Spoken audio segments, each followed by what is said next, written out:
కదా నీ కథ ముగింపు లేనిదై సదా సాగదా. ఇదే కదా నీ కథ ముగింపు లేనిదై సదా సాగదా.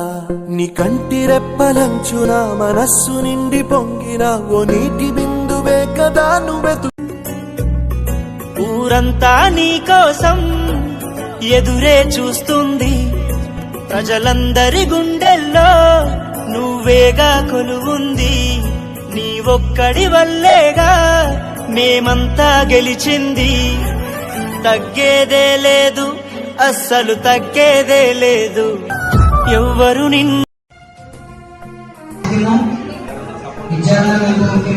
అలాగే మరి ఒక ప్రాణాన్ని పెట్టే అవకాశం రక్తదానం మాత్రమే వస్తుంది. మరి అలాంటి రక్తదాన బాధ్యతను తీసుకుని ఎమర్జెన్సీ బ్లడ్ సర్వీస్ ఒక గ్రూప్ పెట్టి ఆ గ్రూప్ ద్వారా మారుమూల ప్రాంతాల్లో ఉన్నటువంటి వారికి కూడా రక్తదానం మీద అవగాహన కల్పిస్తూ ఎంతకు అందించినటువంటి దుర్గా ప్రసాద్ అది ఎంత రేపు అవనివ్వండి, ఎలాంటి క్రిటికల్ సిచ్యువేషన్ అవనివ్వండి, ఎంత దూరం అవనివ్వండి, అది ఏదైనా అప్పటికీ కూడా ప్రయత్నాలు మాత్రం నెక్స్ట్ ప్రిపేర్ స్టార్ట్ అవుతుంది. నిజంగా అది మాత్రం తమ్ముడికి నేను శిరస్సు సంస్కరిస్తున్న సంకల్పంతో చేయడం మాత్రం ఎక్సలెంట్.